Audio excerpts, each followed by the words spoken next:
everyone in podcast listening land. I'm Karen Devaney. And I'm Ann Varner. And we're sisters.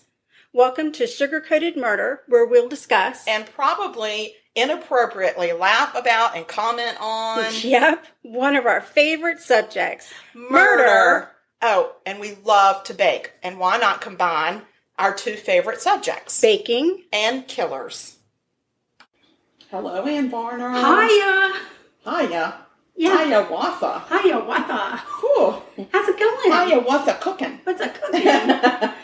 I am going to cook another savory dish. Oh, good. I'm because so happy. It's summertime, and I love a summer squash. Oh, gosh, I do too. And I have an old recipe. Trout, we can't start this way, buddy. No. We have to not do that. You can't do that. I give him a couple treats. Yeah, throw him somewhere where he has to go look for them. A long ways away. In the next zip code. Here we go. All right, So I love a summer squash, and forever ago, I got myself a squash souffle recipe. I love a squash souffle. And I haven't made it in forever. No, you haven't. So we went out to the local market and got us some squash last weekend. We really did. I have cut it up. So now this recipe, the first step is to steam your squash. Yes. Which used to be my least favorite part. Not anymore. Because it takes forever to steam your squash just in a pan. And you stand there and you stir it. And yeah. You really just want to steam. You don't want to singe it or anything and like you really that. don't want to boil it. You don't want to boil it. Because it boils the taste out of it. Right. So I used my Instapot because my sister ordered some Pampered Chef steamer baskets for the Instapot. Wonderful. From our niece. Yes, Taylor. Shout out to Tay-Tay. She had a Pampered Chef party, and we love a Pampered Chef. And we love to support our folks. We do. We really do. So that was a double blessing. Speaking of double blessings, she got doubly blessed with twins, and they're so adorable. They're two little girls. They are just little jelly beans. I want them. If it wasn't a darn pandemic, we'd be able to go hold them. I know. And then we'd each get a baby. Damn pandemic. I'm over it already. So anyway, shout out to Taylor. Thanks for the Pampered Chef party so we can spend money. Yes. So it's so easy. I sliced up half the squash, put it in the basket. First off, I put a cup of water in the Instapot, and then sliced half my squash. Then I chopped up my onion, and I put the onion on top, and then I put the rest of my squash on top of that. Beautiful. Closed up my Instapot, and I steamed it for 2 minutes. I checked it. It wasn't quite done all the way because it was a full steamer basket. So I steamed it for another 2 minutes and then let it sit a little bit, which was perfect. Once I took the top off, it sat on my counter for a while and dried out because you want to try and get all that water out and kind of mash it. Yeah. So now I've got that all set. I'm going to mix in some flour, some eggs, some milk, some cheese, and a little bit of salt and pepper. I'm going to mix it all together, throw it in a casserole dish, stick it in the oven. Throw your dog in the oven. Throw my dog in the oven. Yeah, he'll be all right in a minute. Okay. So I'm going to mix all of this stuff together. It's going to be delicious. That's wonderful. I'm going to throw it in the oven, and you'll have to excuse my voice. I woke up this morning, sneezed 2 times, and lost half my voice. So we just have to muddle through. That's like fine. do. We can, because we're troopers. We're troopers. The show must go on. It must go on. I'll suffer through. Actually, when I'm done mixing this up and getting it in the oven, I'm probably going to have a glass of wine. Oh, there you go. That might help. Or it might completely clear, just get rid of the whole voice, and then I'll just do a solo today. Yeah, you just tell me. I wrote my murder out. Tell it. Okay, I'll tell it. Go tell it on the mountain. All right, so what have you got? What are you doing over there? I'm doing a murder, and this murder takes place in Allentown, Pennsylvania. Right. We're going to go back in time to August 5th, 1992, around 12:30 a.m. Woo. The police are called to the home of Joan Burghardt. Okay. She lives on East Gordon Street on the east side of Allentown, Pennsylvania. I keep wanting to say Allenstown. It's not. It's one Allen. Just one Allen. And it's not even a possessive Allen. It's just an Allentown. It's his town. It's his town, but it's not possessive. He's not possessive about it. No, he's not. He's very nice about it. Right. So Joan lived in a one-bedroom, first-floor apartment. She had left around 11 o'clock that evening to run a friend home, and when she returned, she was immediately alarmed. Oh. Joan noticed that a fan that she had left on before leaving was off. Oh, my God. Returned. Yep. That would freak me out.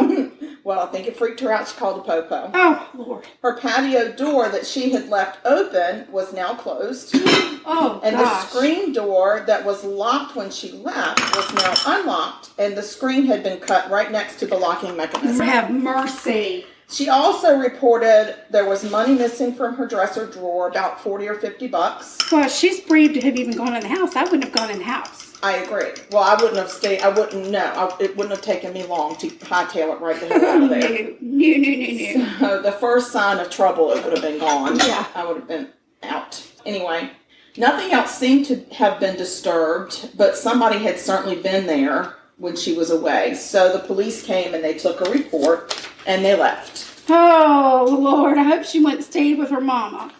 Doesn't seem that sister. she did. Or About friend. 4 days later, on Sunday, August 9th, around 11:30 in the morning, Joan's neighbor called the police to complain that Joan's stereo had been blasting for 3 days and 3 nights. No. They couldn't get her to answer the door, and the screen had been out of one of the windows for 3 days. It took them 3 days to call? Seems like it. People, if you see a screen missing in my window, you call right now. Immediately. Don't wait. Please don't wait. So they also said that during, this gets me.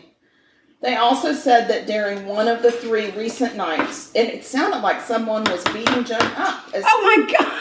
And they could hear someone or something hitting walls and screaming. Oh my Lord, have mercy. And they didn't call. Come on, what guys, in the call. world? Hear something, see something, say something. Oh, I got a sneeze building. I got a sneeze building. Well, kazoon tight on top of that. So when the police arrive, they find that there's a front window screen that was laying on the ground, leaning against the building, and under that window, it was leaning against the building under the window. Okay. That window was open.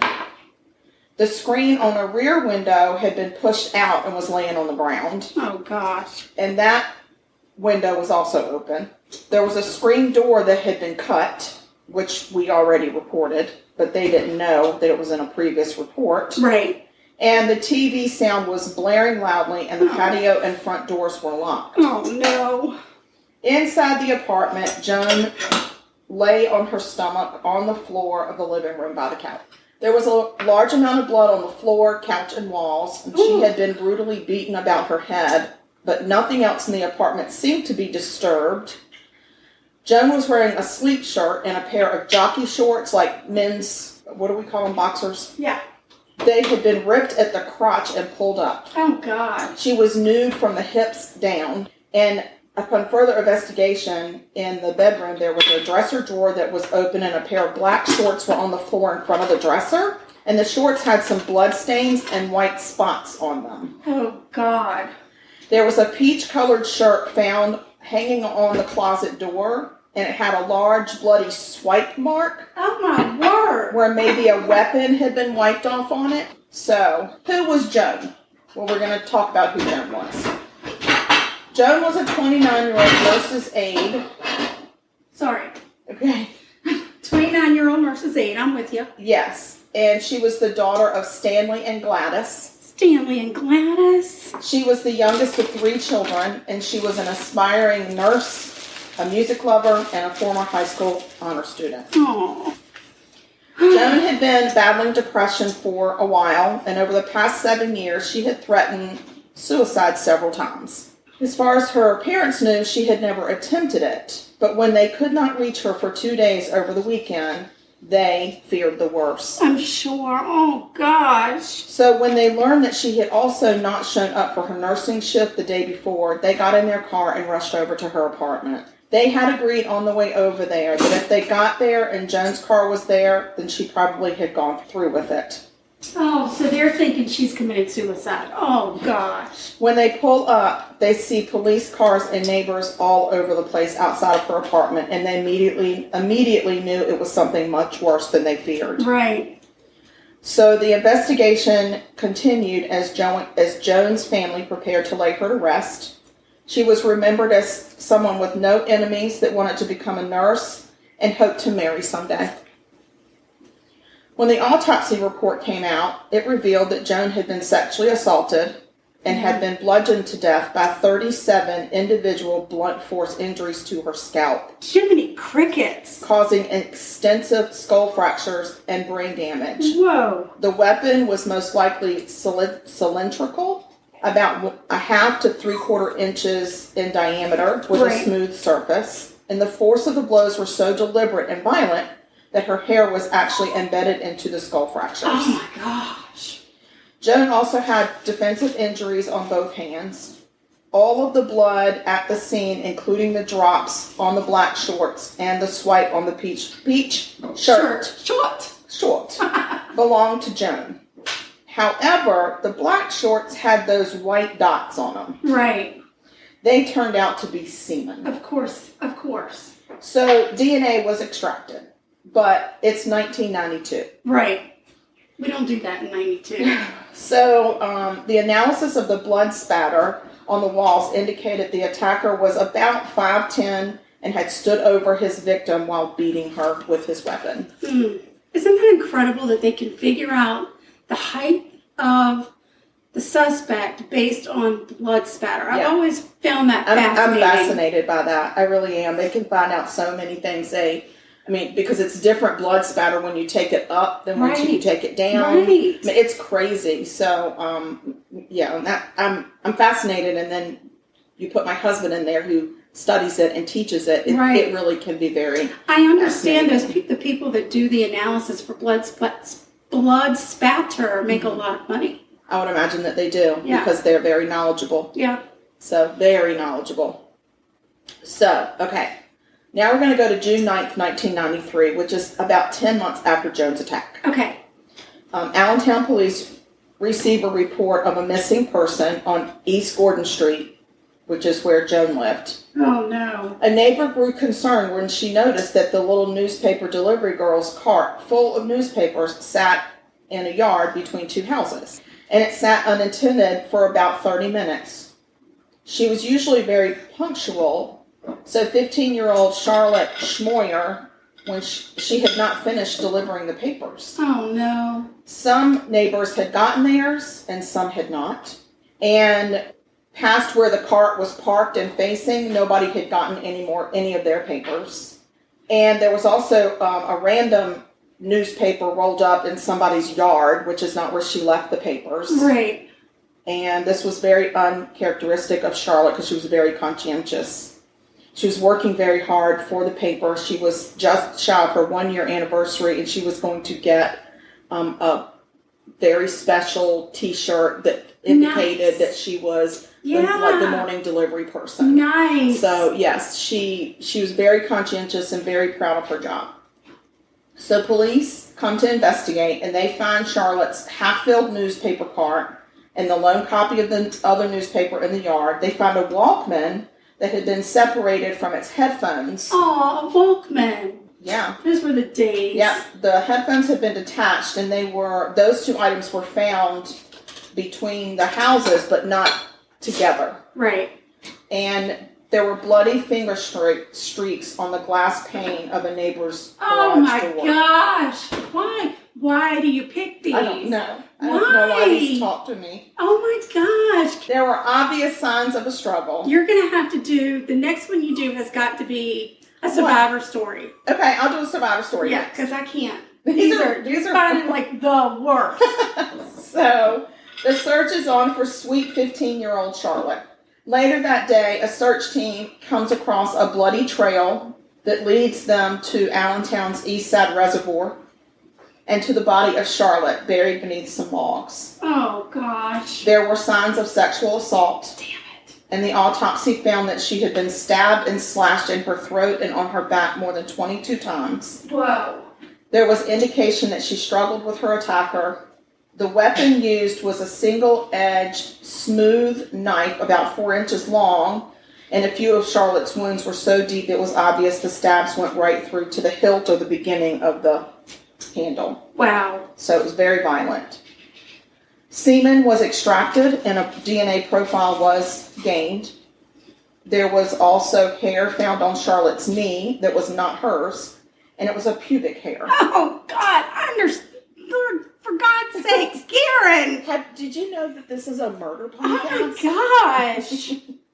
Charlotte was an avid swimmer and a band member at her high school, and the newspaper, her boss at the newspaper, said that she made very few errors in the first year of being the early morning newspaper girl. Come on, he couldn't say she was excellent or superb. He said that she made very few errors where most people would make several errors. She had only made 2 in the whole year. He should have said she didn't make any. Perfect. She was perfect. I agree. Come on, man. So, June 28th, 19 days after Charlotte was killed, Denise Samcali is her name. It's hyphenated, but we're just going to call her Denise because that confuses me, Samcali. Right. She was at her home on East Highland Street on the east side of Allentown that she shared with her husband, and he was out of town. Oh, no. She awoke to a noise coming from inside her walk-in closet. Oh, my God. She got up and ran. Oh, yeah. As she exited her house, she was grabbed from behind, no, thrown onto the front walk, flipped onto her back. Oh, her attacker got on top of her and used his knees to hold her down. Oh, my gosh. And as Denise fought with her attacker, he pushed down on her mouth to so she suffocate her. Scream. He choked her and he punched her at least 4 times in the face. And in the struggle, she was able to bite his inner arm. Good for her. Go, Denise. He then raped her. Oh, gosh. And then ran back into her house and escaped out the back patio door. Are you kidding? No. Denise, of course, called the police, and she had been beaten on her head and face, and she had strangulation marks on her neck, but she had survived. Right. A large butcher knife wrapped in a paper napkin from her kitchen was lying on the floor outside of her bathroom door. Oh, my gosh. After the incident... It makes you want to get rid of all your butcher knives, right? Yeah, it does. It makes you want to put them in a safe, like a gun safe. Yeah. Like you lock them at night. You can't have this unless you know have the my combination. safe code, right. Denise and her husband... So after the incident, Denise and her husband left the residence for a few days to get away from the trauma. For a few days? I would have left town. I think it's more than a few days. So meanwhile, on July 14th, so this happened on June 28th, your dog needs serious attention. I know, I'm going to give it to him. I didn't have breadcrumbs, so I'm trying to crumble up some bread that I toasted. Okay. Because this goes on top of my casserole. And it is important. But I didn't want to be holding my dog while I was doing it. I appreciate that, too. No problem. So Denise's attack took place on June 28th. So now we're at July 14th. All right. Around 7 o'clock in the morning, Jessica Jean Fortney was found dead in her bed by members of her family that lived with her. My God. Is anybody thinking serial killer? Serial rapist? Not yet. Whew. So the home was located on North Bryan Street, which also happens to be in East Side Allentown. My gosh. Jessica Jean was 47 years old and was the mother of 4. When she was found in her bed, her face was swollen and black. She had dried blood all over her face. There was blood spatter on the wall directly behind the sofa and on a lampshade next to the sofa. There were signs of sexual assault. Wow. There was a first floor window that was open and the screen was missing. Of course. So the autopsy revealed that Jessica Jean had died from manual strangulation and blunt force trauma to her head and face. There were more than 50 strikes directed at her head and face, and it appeared that she had been beaten with a closed fist. Wow. Yep. The autopsy also confirmed that she had been raped. Wow. So that was on July 14th. Yes. 4 days later, Denise and her husband are at home. Remember Denise? Wait. Oh, no. Remember Denise? Oh. Okay. So she and her husband are at home, and they are awoken around 4 a.m.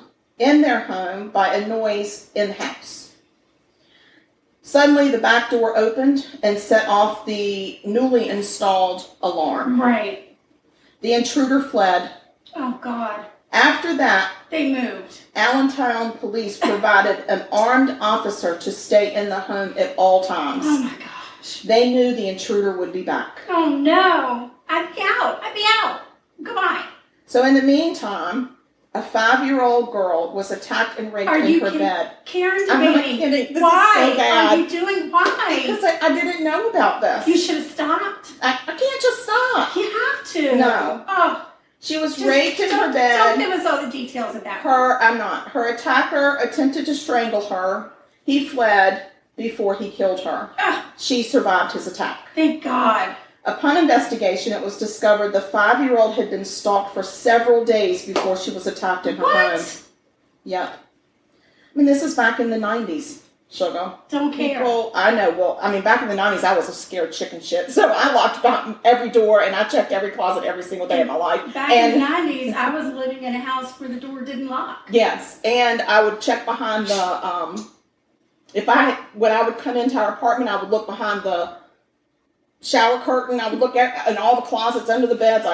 We lived in the tiniest little apartment, but I was not taking any chances. And we lived on the second floor, and I didn't care. Yeah. Because I thought, listen, if Spider-Man can walk up a building, so can an evil man. Exactly right. So on July 31st, an armed Allentown police officer is at the home of Denise when he becomes alerted around 1:25 a.m. as he heard the doors being jarred. Oh. He then noticed a gloved hand removing the downstairs window screen. No. This man has patience. Listen to this. He then saw a head and then a torso slither through the window. And he made no sound. The officer waited for the entire person to enter the home through the window. Oh my gosh. And then he pounced.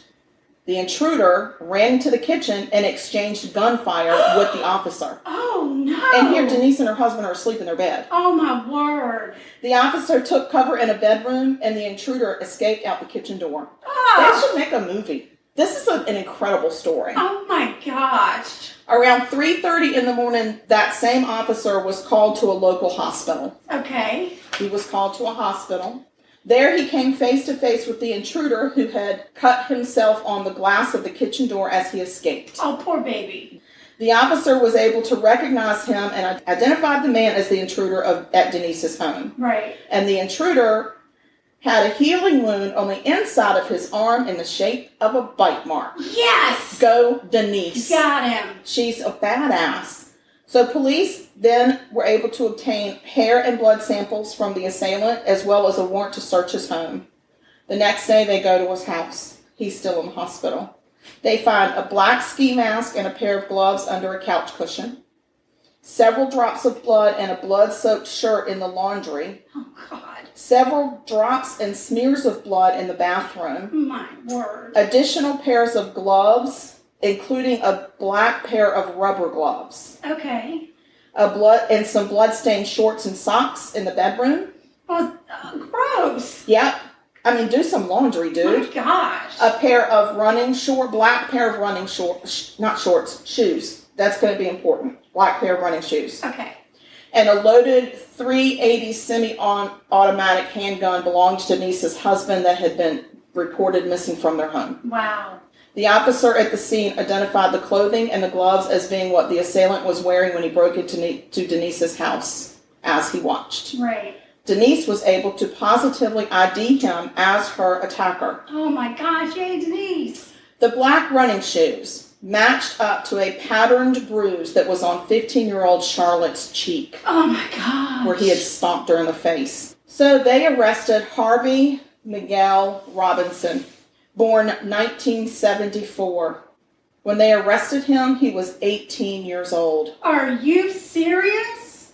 But he was 17 years old when he started on his spree with Joan in 1992. Wow. And when investigators researched Robinson, they were able to align his short times in jail with his breaks in the rapes and murders. Like he would get caught for like petty crimes and then have to go and spend a month in jail or whatever, and that would be the break. And then he would come out and do it again. Oh my gosh. They also noted that all of the areas that he lived in when he would come in and out of jail. Yeah. And they were all within blocks of every one of his victims when they were attacked. He was one of the youngest serial killers ever arrested. Yeah, you don't hear about him very young. He was charged with a slew of firearms violations, burglaries, attempted rape, attempted murder, rape, murder, they just like iced the cake and put the whipped cream on. That was all relating to the attacks of Denise and the rapes and murders of Joan, Charlotte, and Jessica Jean. Mm. In relation to the attacks on Denise, Robinson was sentenced to 41 and a half to 81 years in prison. That's still not long enough. In regard to the rapes and murders of the other victims, the jury found aggravated circumstances and sentenced him to death 3 times. Yes! Plus additional years for the aggravations. I love that.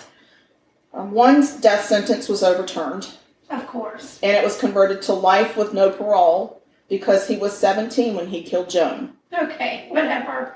Then he waived his right to appeal the death charge on Charlotte, and in exchange for that, he was given life, no parole. What? They commuted his death sentence off of there.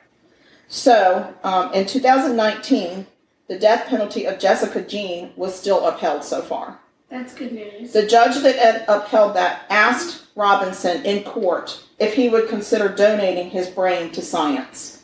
And he said it's because of all of the advances from studying sports concussions that maybe that with all the brain studies that they're doing that they could figure out why he was so wired to be a serial killer. Interesting. And Robinson said he would consider it, but he would have to check with his religion because he had converted to Muslim.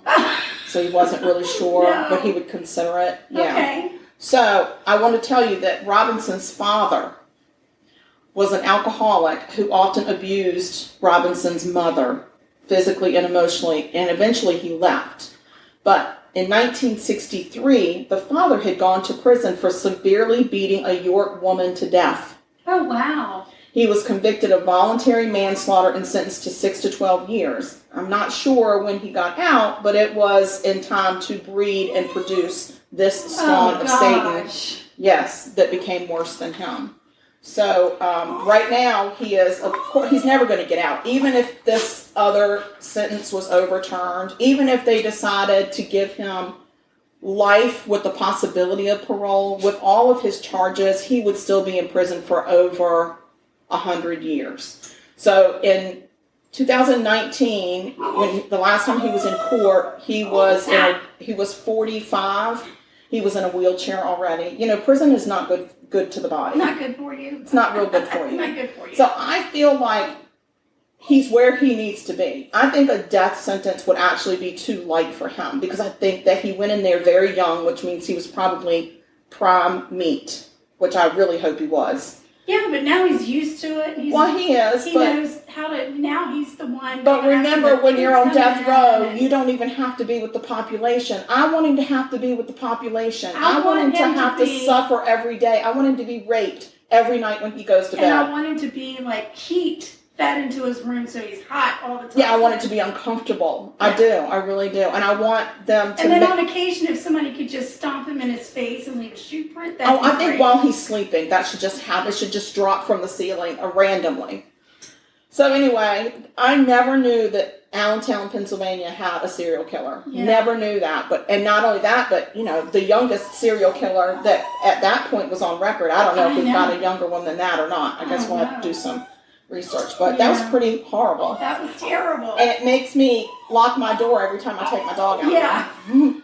Yes. But listen, I was watching one of the ID Discovery shows a few days ago, last weekend I think it was, and it was about a woman who had been out in her yard planting flowers, and a guy drove by and he decided he was going to get her.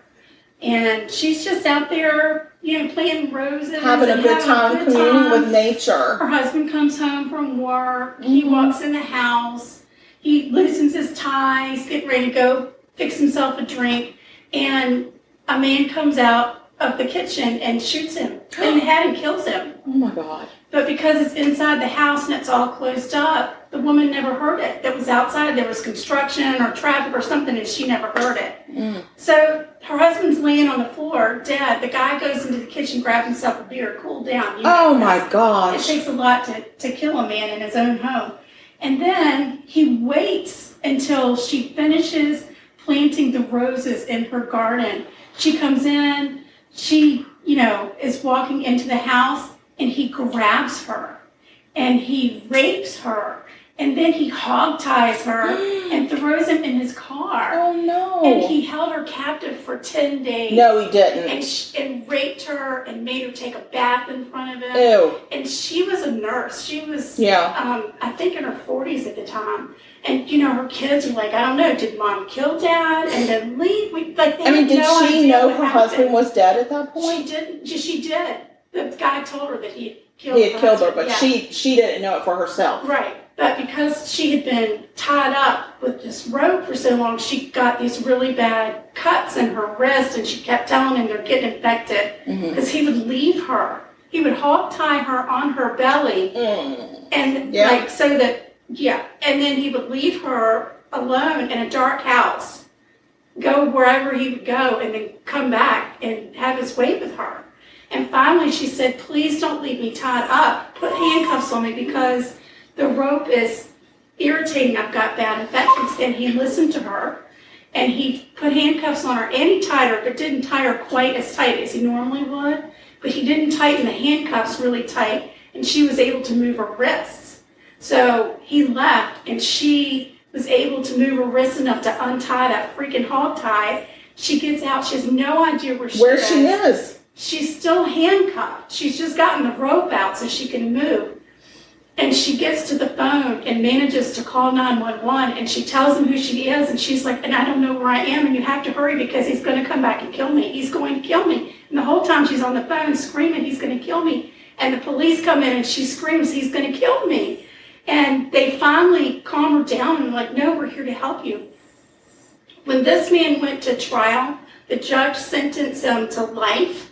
And for 10 days every year during the time that he held that woman captive, he goes into solitary confinement to think about what he did. See, that's the kind of judge that we need a lot more of. Let the punishment fit the freaking crime. Yes. I mean, that's my thing. God bless that judge. Yes. God bless that. I don't know who that judge is, but that judge for president already. I agree. I mean, that is the kind of people we need in our judicial system. I agree. Holy moly. Yeah, so for 10 days every year he goes into solitary, and he knows why. That's right, he does, and he can sit there and think about it, little shithead. That's right. Oh, gross. But, and I think he should have to take public baths, too, in front of all the prisoners. Right. Because that just strips you of your dignity. Having watched that, I immediately was like, I'm not leaving my door unlocked when I walk the dog anymore. Not at all. So no. I lock it up tight whenever I walk out, even if it's just down to the second floor to see my sister. Yeah, I agree. You have to. I mean, I have 2 dogs, and usually I only walk one at a time, but I don't trust Leroy Brown. No. And I don't want somebody to get him. I know. Like, what if somebody came in and hurt him? Oh, my gosh, I'd be so sad. I would be devastated. So, no. No. All right, well, I've got about 10 more minutes left on my casserole. All right, so I think you and I should take a little breaky Take a break. I'm going to pour myself a glass of wine. Please do. I'll tell you what needs to happen, and then I'll talk about a murder. I'm excited. Yay! All right, y'all, hang in there. And we're back, y'all. We're back. We're back. I'm having some wine. It's super good. Yes, and I'm having some water. It's super good. Mm-hmm.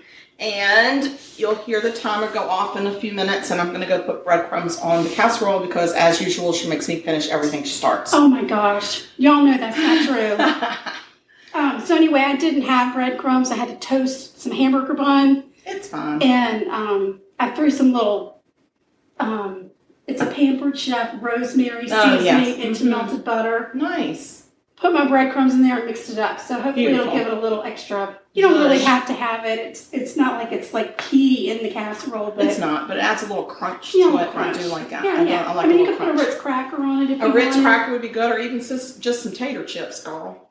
Okay. I mean, if you really had to put something on there. I mean, I guess. Yeah. All right, I'm going to talk about murder. Please do. That's what we're here for. Keep it light. Oh. Yeah. Okay. So this week I'm going to head on to Vegas, baby. Ooh, what happens in Vegas does not stay in Vegas because we're going to talk about it. Yeah. Have you ever been to Vegas? No. I haven't either. I don't want to. I don't either. It's just not calling me. I'm not a big gambler. I'm not a big gambler. I mean, my biggest gambling is a scratch off. And even that, I'm like, I'm so mad at myself. I'm like, can I get half of this back? Right. Yeah, and I'm chintzy because I don't buy anything more than a $5 scratch off. Yeah, I think one time you and I went on a cruise. Yeah. And tried to gamble, but we didn't understand it. We didn't get it. Like, we don't understand. We just threw the money away that we were given, and then we left the table. And we got another drink. Yeah, it was not fun. And I went to Reno, so I went into those casinos. Right. They all smell really bad, like stale alcohol and stale cigarettes. So bad. Oh, do they? Yes, and they're dark and dank. Oh, gross. Because they don't want you to know what time it is. Yeah. Like there's heavy tinting on the doors, no windows. Like you just get lost in time. Oh my god. And I just didn't enjoy that time. I didn't enjoy being there. I was there for business, so I really wasn't supposed to be. I wasn't there to gamble, but I just didn't. Nothing about it really appealed to me. Now in Reno, it's just casinos, and then you can travel around to some of the casinos and outside of the casino because it's all like this huge indoor thing that takes up like a block, and inside it was like 7 casinos and 3 hotels and all these restaurants, and they're all connected like a huge mall. Yeah. And then these performances would happen like outside of one of the casinos or what. It was just odd. Weird. Yeah. I didn't like it. It was very different. It just wasn't me. It wasn't my thing. Yeah, but I mean, it's very popular. People. My daughter went there for her birthday, 21st. Oh, right. Is that her 21st birthday? No, I don't know. One of her birthdays. 20-something. She went to Vegas. All right, so I'm going to tell you a bone-chilling story. Okay, it's bone-chilling. Just remember, you gave me crap about my story. Okay. Bone-chilling. Mm-hmm. It's about the murder of Ginger Rios. She's a 20-year-old singer. Oh, Ginger. We're going to go all the way back to April 5th of 1997 because the 90s were a real bad time for murder. They really did. People were quite frustrated. They were out of control. Out of control in the 90s. Just don't think we had a good handle on mental health at that point. So, like most of our stories, a call comes in to the Las Vegas Metro Police Department. The man on the line tells police that his wife Ginger disappeared during a shopping trip the previous afternoon. He said he dropped her off at a spy store called Spycraft, parked his car, and he hadn't seen her since. She went off to be a spy. I guess so. So he said that she got out of the car and walked into the store. He had seen her walk into the store. He smoked a cigarette. He waited a little bit longer, and he's like, what the heck is taking her so long? So he went into the store, and he asked the man in the store if he'd seen her. He gave a description, and the man said, oh, yeah, she was in here. She bought a couple books, and she left. So Keep going. I got to go tend to your stuff. Man tells the detective on the phone, I haven't seen her. I don't know where she is. Please, can you help me? And the detective says, I'll be right there. That's nice of him. Yeah. He didn't say, well, give it 24 hours. Give it 24 hours, right. So the detective meets up with Ginger's husband, and Ginger's husband's name is Mark. Okay. To get some more details about what happened.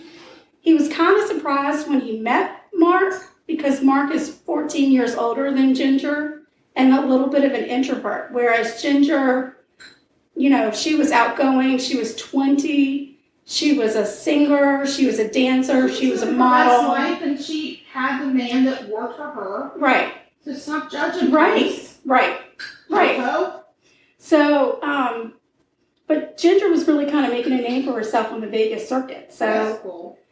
A small red flag had gone up in the detective's head, like, I don't know about this guy. But he puts it to the side and keeps on trucking.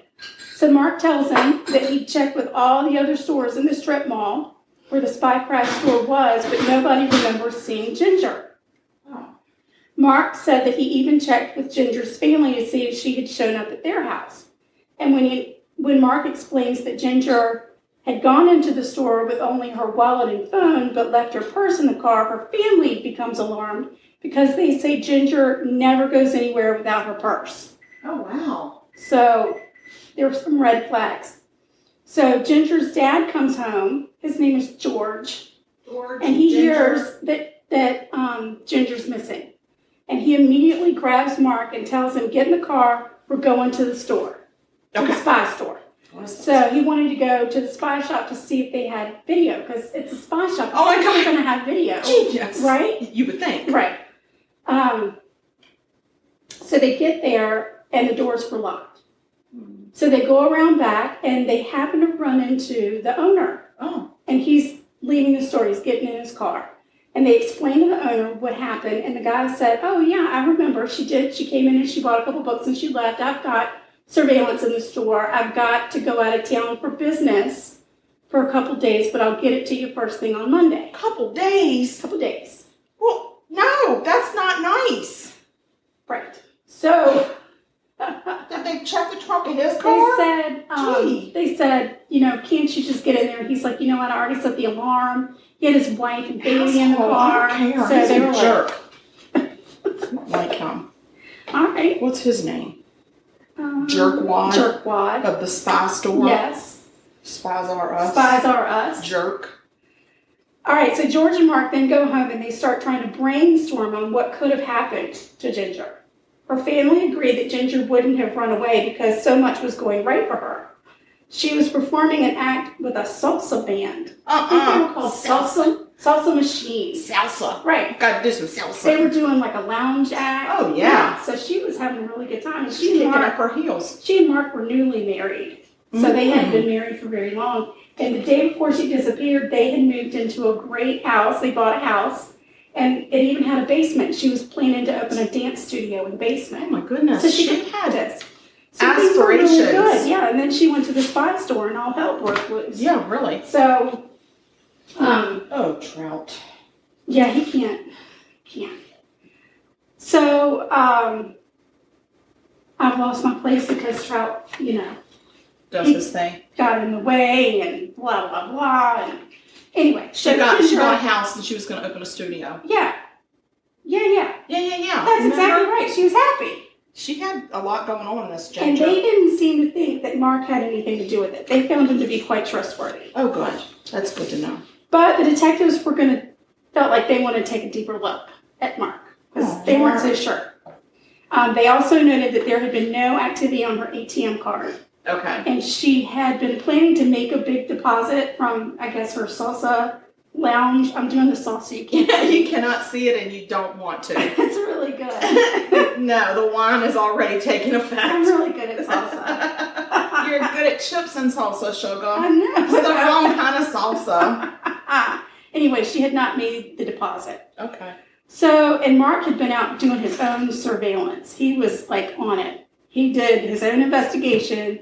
And the detectives were like, I don't know about this guy because he came up with theories of why Ginger would have left on her own. Mm. So it's like they felt like he was trying to push any suspicion off of him. Okay. And lead him astray. Maybe. I don't know.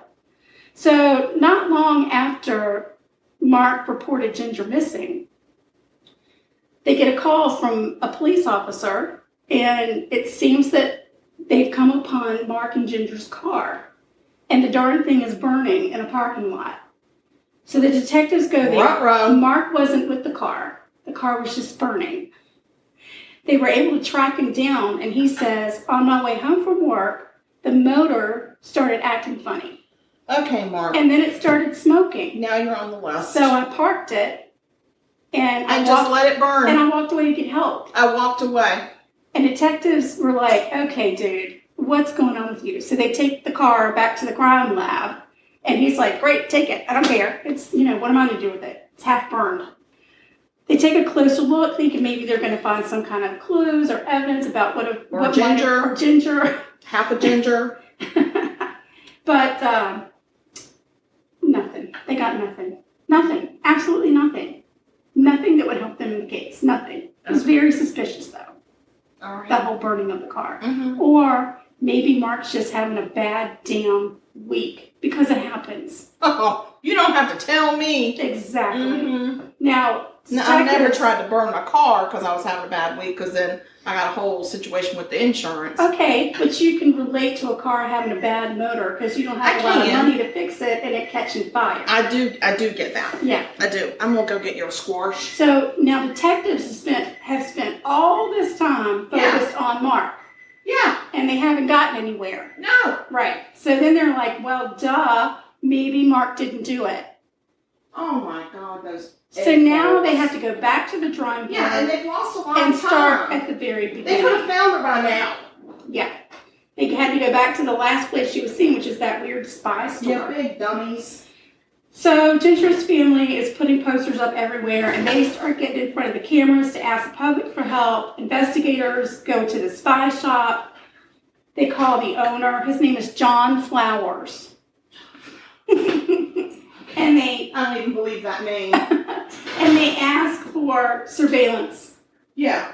From the day Ginger disappeared. Perhaps you could give it to us now, John Flowers. And then they wanted a statement from him, telling, what time did you see her come in? Did she seem off? Did she seem upset? Did she say anything? All of that stuff. What books did she buy? Right. What did she get? Do you have a receipt? Yeah. Is there anything that you can provide us to indicate? What was she wearing?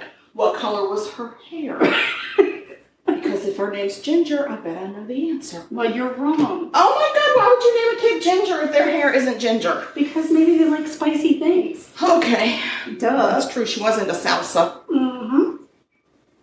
So, John Flowers said, cool, I'll get it for you, but I'm at my store in Arizona. Oh my gosh, this man with the excuses. But I'll be in touch with you when I return. I'll be back. Well, meanwhile, though, Flowers sent one of his employees to talk to the investigators, and they managed to talk that employee into letting them into the store. Thank you. Holy moly. Right. So they go in. Now, they can't do, deep dive anything, but... Now, they can look around, but if there's, Ginger's shoe in the middle of the floor, then they can snoop a little bit further. Right.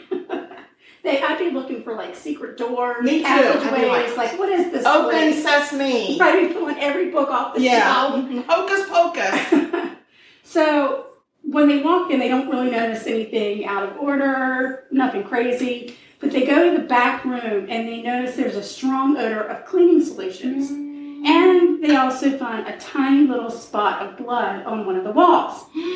So they take a sample, but unfortunately it's too small to get any information from. And the investigator decides, you know what, I'm going to call John Flowers and I'm going to ask him about this smell and the blood. I'm going to say, I'm here. I'm here in your store. Yeah. You I big dummy. To be looking around and I smell the smell and saw a thing. What do you got to say? Are you still in Arizona? Right. So he says, oh, well, we keep our dog, when we're at the store, we keep our dog in that back room. And sometimes he pees on the floor, so I have to clean it with bleach, And that probably the blood had come from him. I don't believe it. Well, the investigator believed it. Because, by golly, he has a boxer. And the same thing happens to his dog. Sometimes he gets a bloody ear, and he shakes his head, and blood goes all over the wall. So, of course, this guy is telling the truth. Okay, first of all, that guy needs to get medical attention for his dog. He's irresponsible. Yeah. So he's like, okay. Now we got two. I got you. Now we got two guys. Totally understand what you're saying, dude. My dog bleeds all the time and shakes. I'm just saying, I'm not calling them morons, but I'm just saying they're not the sharpest tools. Right. But the investigator is still a little perplexed as to why it's taking so long to get their surveillance tape. He's like, dude, sorry about your dog, but can I get a tape? But because his stories were believable, they didn't think they could force the owner to turn over the tape. So they didn't really have enough evidence to say, we're going to subpoena your tapes. Oh my God, it was the last place that she was seen. I know, but then there's the bleach and the dog. And the owner's great. He just owns a store. It's a spy store. But it was the last great. place. I'm not saying you did something, John Flowers. Maybe somebody followed her out of the store and we could see who that was. Yeah. No. Oh my gosh, these guys, they're like tumbleweeds in the desert. So after about a month and a half, they still didn't have a clue. Poor Ginger. About she what has happened left to this Ginger. planet and then some by now. They were dead in the water. Time keeps on ticking. And I think she's dead in the desert. Time keeps on ticking. Ticking into the future. Oh, you did good. That was good. Oh my God. That line. Cheers to that. Woo-hoo. Wow. We should do an album. We should do a podcast about singing. So, the phone rings. Hallelujah. Ringa-linga-dinga-dinga. And this guy from a customs office in Arizona says, dude, I think I just got some evidence in a case that you're working there in Vegas. And the investigator, who's brilliant, by the way. I don't think so. Brilliant. I don't think so. What? This is the fourth How stage. on earth did you get evidence in one of my cases? That doesn't make any sense. That you in Arizona and Phoenix, Arizona would have information about anything. Hello. that I'm working on. Hello. Like, what is happening? Right. Oh my God, this guy is a doofus. Yeah. So then the customs deputy dog over here. The custom guy says, "Oh, well, we performed a search of a spy shop in Arizona, and we've come across some evidence that we think is very important to your case." So the official said the owner, unfortunately, has gone on the run, but his wife is here. If you want to talk to her, you might be able to talk to her. We had to come in and do an investigation because they got caught selling some illegal listening devices. So during the sweep of the spy shop, officials had questioned John's wife, and the investigator, and they tell the investigator she's got some very important information she needs to share with you. She's got to get something off her chest. It seems that she's telling us that her husband John has killed a woman. She said that she hadn't told anyone because she's terrified of her husband. And now that he's on the run, she feels like maybe she could spill the beans. It's a good time, yes. So the investigator tells the officials, "Protect her with your lives. I'm on the way." Oh, now you're protected, deputy dog. Is like awake now. Yeah, like, now you're up. You solved it for me. I'll be right there. I think I'll get up now. I think I'll get out of bed now. Y'all protect her with your life. I mean, these people. I know. Not the sharpest. I know. So Deputy Dog drives from Las Vegas to Arizona, and he sits down. Sorry, Trout, you got all excited for nothing. We were banging on tables and making all kinds of noise. But you go lay down. He hasn't stopped whining since you started talking. What do you want me to do? I don't know. I told you that we needed better behavior this week. I understand. You told him that. You didn't run any kind of a seminar or a class for him or a PowerPoint? Yes, in between my full-time job and unpacking my brand new apartment. Okay. Don't get all salty about it. I'm just saying I ran a couple of seminars. Your dog needs a seminar. I did come across his training certificate from obedience school. So well, I don't we're know what your problem is.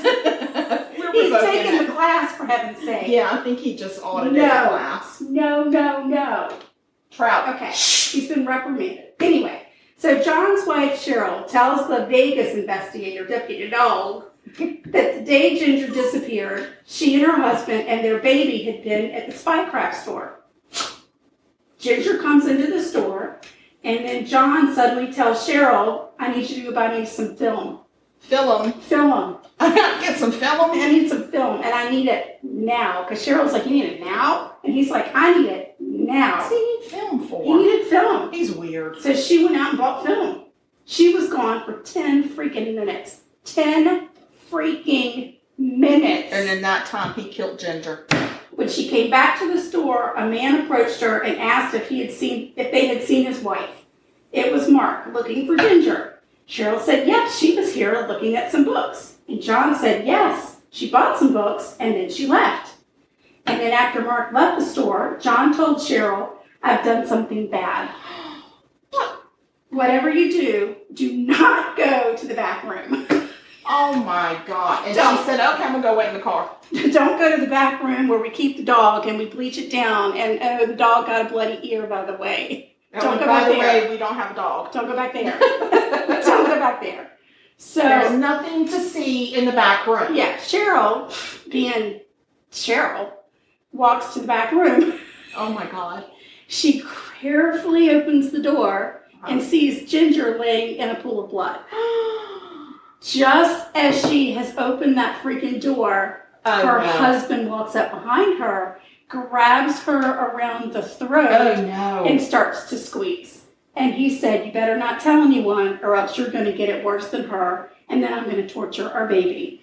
Oh my God. Jesus. Who says I'm going to torture our own child? I know. So, This guy is unbelievable. Yeah. John told Cheryl that Ginger had come into the store and he had punched her and kicked her. What? Why would you do that? And then he put her in the back room. Why would you do that? And then he continued to stay. He just stuck her in the back.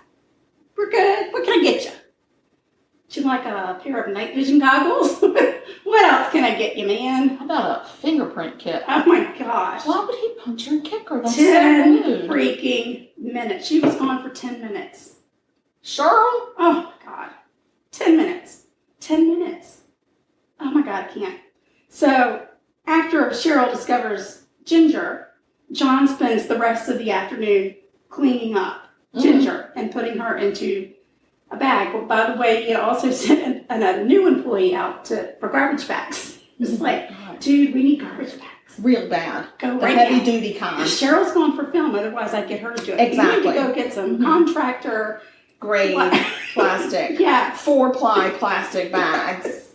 So he finishes cleaning up the blood on the floor with the bleach, by the way. Of course. And puts Ginger's body in their van and loads up Cheryl and the baby and they head to into Arizona. the van. And as he's going to get into the van to leave, that's when Mark and Ginger's dad, George, approached him. So Ginger was in his van when you asked. Oh, just like his family. What a sicko. Yeah. So, it's gross. Don't bring me down with your bloody schemes. So Cheryl's thinking, my God, we're going to Phoenix, right? She's assuming that Ginger's in the car, but she's not sure. And she's scared to death, right? So John pulls over into the desert on the way to Phoenix, and he makes Cheryl get out of the car and sit on the side of the road so she won't leave. Then he grabs something out of the back of the car, the van, and a shovel, and walks off into the desert. And he buries Ginger. Then he makes Cheryl get back in the van, and instead of going to Phoenix, they just went home. But the next day, John's like, I want to go and make sure that girl's really buried good. I want to reinforce it. So he picks up some cement bags and some water, some jugs of water.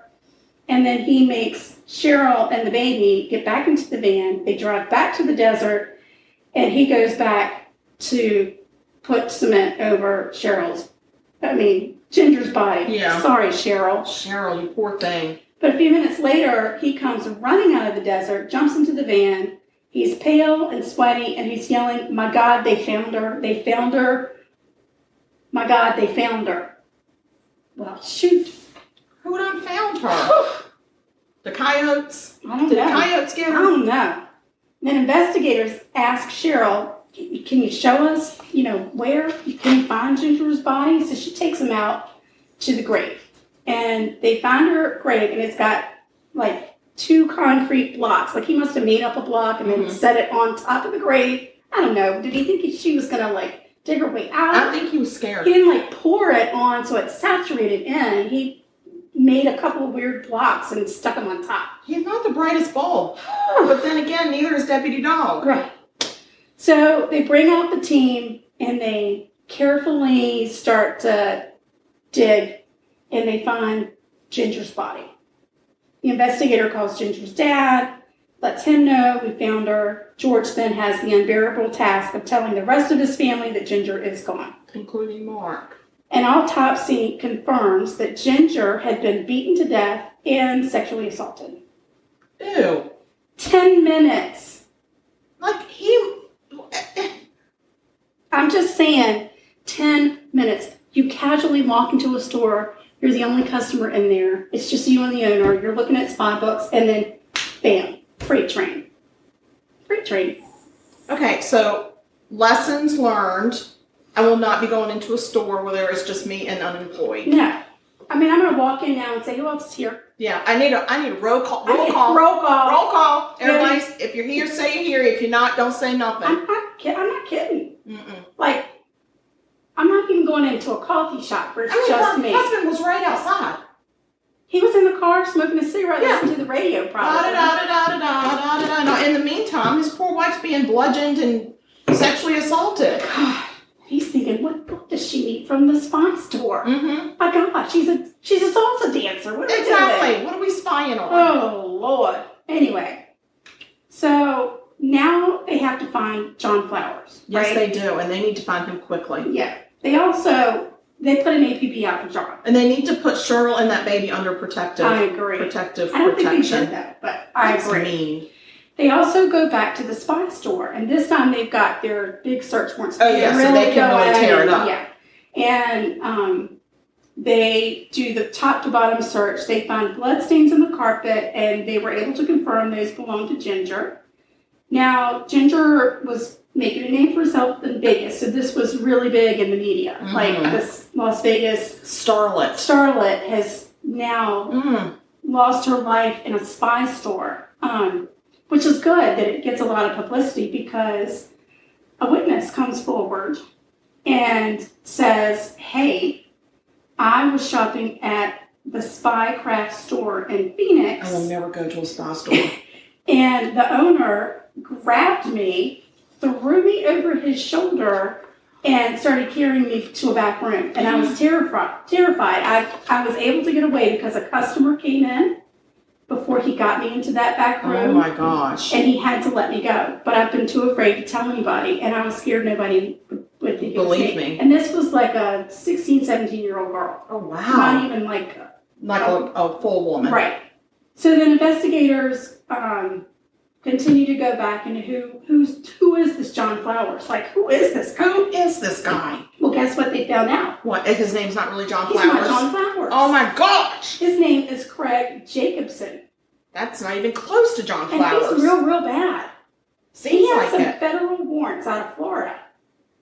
Cheryl didn't know this? No, she didn't even know. She thought she was married to John Flowers. Yeah, well, she ain't. She married to Craig Jacobson. And she thought, oh, this guy, he's a pretty upstanding citizen. He got a spy store. He has several. He got a chain. He's got a chain. He had it in Vegas. He had it in Arizona. And he had one in California. In Cali? Yeah. Gee whiz. Yeah. So, but a spy, you can change his identity or whatever. Not the spy manager, not the store owner. I don't know. I want to know. He must have read some good books. He must have. Craig Jacobson? What's his name? Craig Jacobson. S-E-N, not O-N. Okay. But look how good I did. You did really good. Yeah, that's unusual for me. So, Cheryl does say, hey, you know what? We have a store in California. You might want to head over to LA and see if you can find him. Oh. So they found him. He was at a hotel. And they arrested Craig. John Flowers Jacobson. known as John. And John confessed to killing Ginger. And he told the investigator, she came into the store, I walked over, I punched her, and then I threw some Van Damme kicks at her. Some Van Damme kicks? Van Damme kicks. Oh my, he should get extra time in prison for the Van Damme comment. So he said she was dead before she hit the ground. He's such a horrible man. But he didn't give a reason for killing Ginger. Just he felt like it. He wanted to try out his Van Damme kicks. I guess he'd been watching some Van Damme videos, some VHSs. I don't know.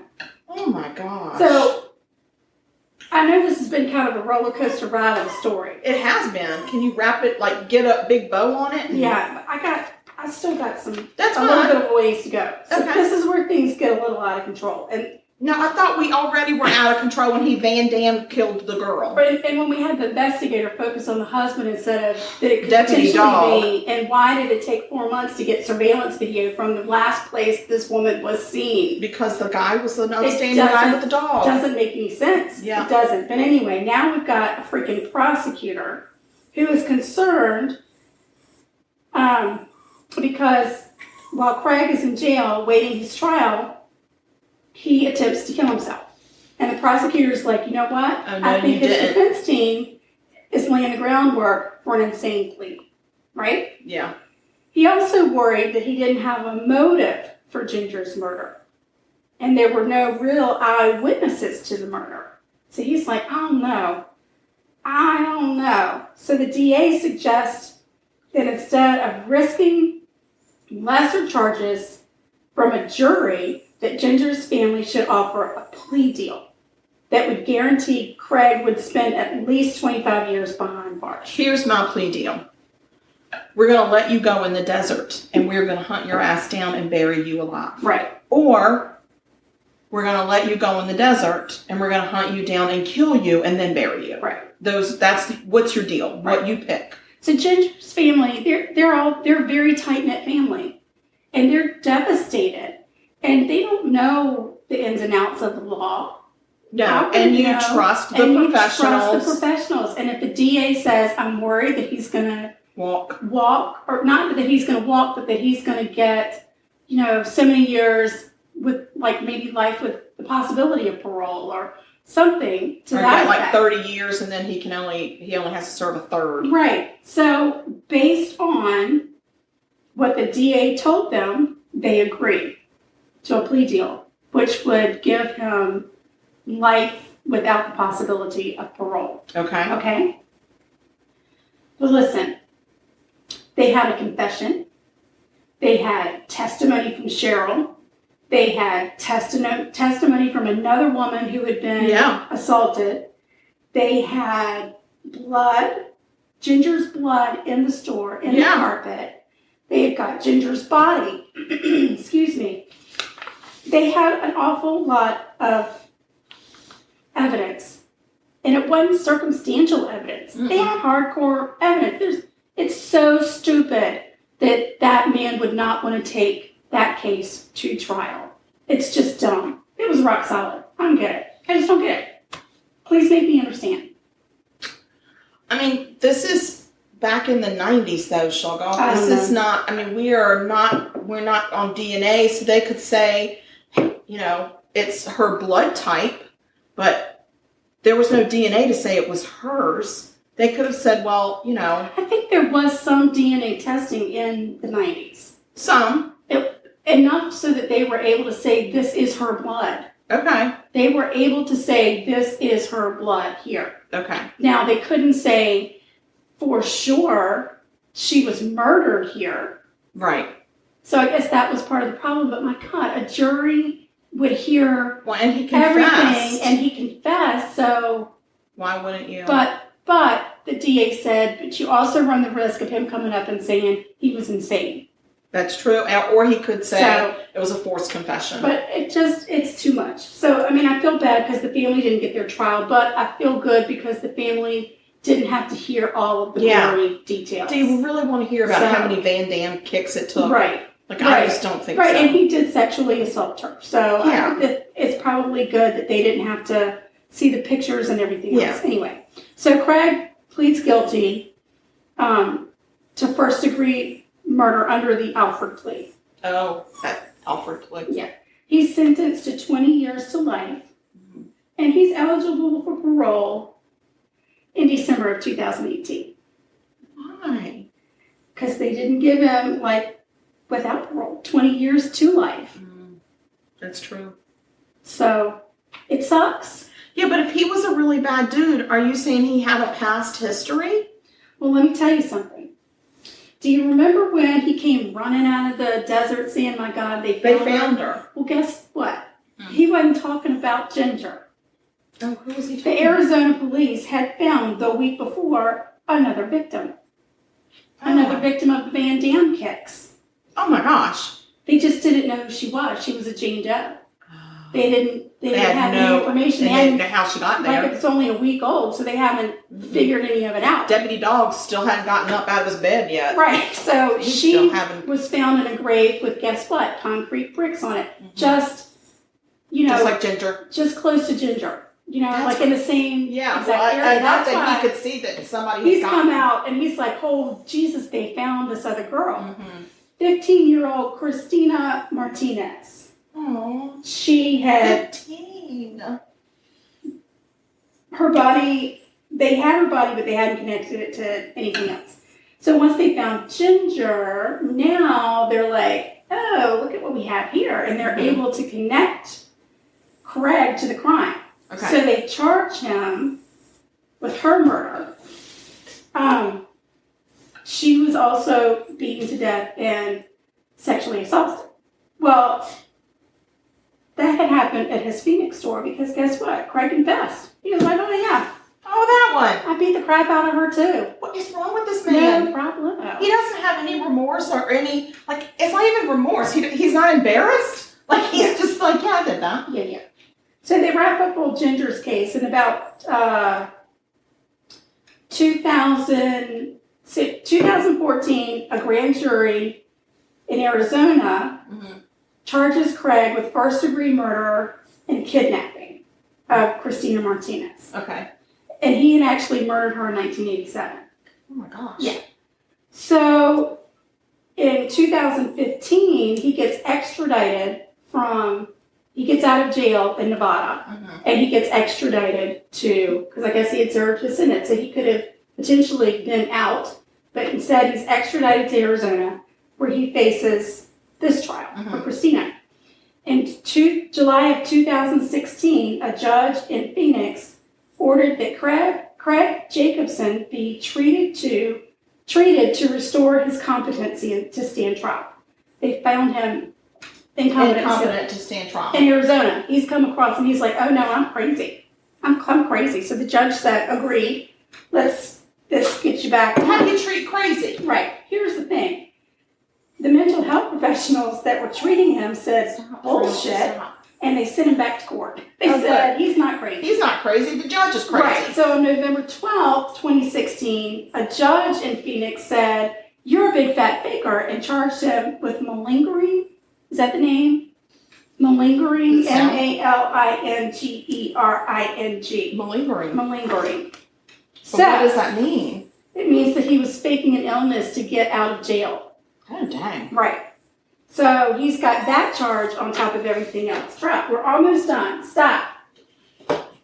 You want me to hold you, but then I hold you and you still cry. So, okay. So he's got malingering now. So I pull up the court records in Arizona. Okay. And this is what I found out. I can see in 2017, there was another competency hearing. Oh my gosh. Which was continued on and off until about 2018, where he was again found competent.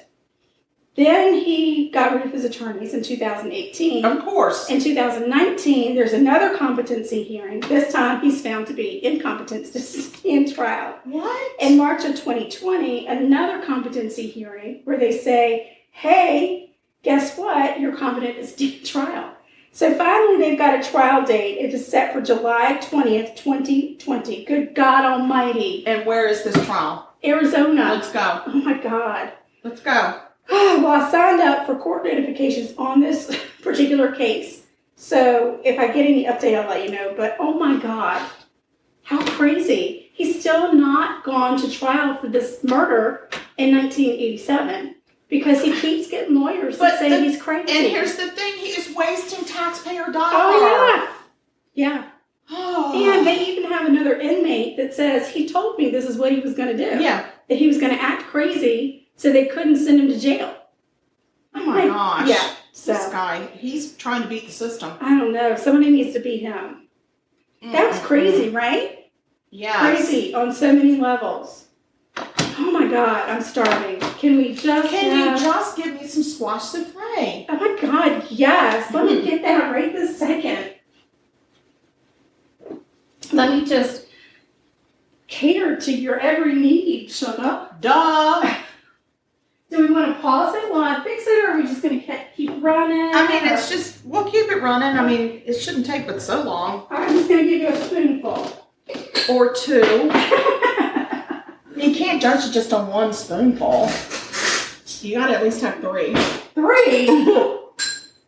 Did you eat dinner before you came up here? I did. It was horrible. What'd you have? Well, I'm not going to discuss it on the podcast. Why not? Is it a local or a chain? A chain. All right. That was awful. It's a chain that starts with a W and ends with an S. Oh, golly. It was so bad. Well, I didn't even get what I ordered. Like, when you order chicken and get a hamburger, you know you're just starting off on the wrong foot. It's not going to go well. Yeah, and when you order a chicken sandwich plain and you get a hamburger fully dressed, that's a whole nother issue. Oh, Lord. Like, I didn't get any of the things that I wanted, and I know it wasn't operator error because I looked at the receipt. Oh, my gosh, are you serious? Yes. So you ordered the right thing. Yes. You just didn't get the right thing. I didn't. Oh, my gosh. No. So it was just horrible. It's just, and I mean, I like a Coke. Oh, yeah. Did I didn't. I got a Diet Dr. Pepper, which is like poison to me. So offensive. Like poison. I mean, I'm offended when I get any kind of Dr. Pepper root beer. I hate that stuff. It makes me gag. Oh, it's terrible. Yeah, so. Terrible. All right, we're going to take a taste. I put a little pepper on mine because I like pepper on the squash. Well, it smells good. It looks good. It looks so creamy and souffle-y. That's delicious. Uh-huh. Delicious. Not summer squash. That's good stuff. All right, y'all. Well, it's been a crazy night. Crazy night. It's been a crazy week. It has been. I'm bored. We've got a lot of storms that brew up around here in the summertime. Yep, and they're crazy storms. I got to, hold on. Oh, you're going to sneeze because you got the pepper. God bless you. All right, y'all. Well, have a good week. Have a good week. Stay well. Stay safe. Lock your doors. Yes, be nice. And don't leave your windows unlocked just lock it down. Let's just do everything we can to build a fortress and lock stay safe. Lock it down and wear your mask. And wash your damn hands. Wash your damn hands. And we love y'all to pieces. Bye. Oh, wait. Oh, we have social media. Oh, gosh. We almost messed that up. So come see us. We're on the Instagram at Sugarcoated Murder. And we're on Facebook at Sugarcoated Murder Podcast. Fan page. And there's a fan page. There's a podcast page and a fan page. And we have a website. We have a website, and that is sugarcoatedpod.com. Yeah. And email us and let us hear from you. And that email address is murder.sugarcoated@gmail.com. And next week, we're going to do a fan sent in a murder that I'm going to research, and I'm going to do that next time we record. Oh, that's going to be exciting. Well, send us our murders. Yeah, and shout out to our little niece Taylor, because we love you and your little Taylor. friends. All right, bye, y'all. Bye.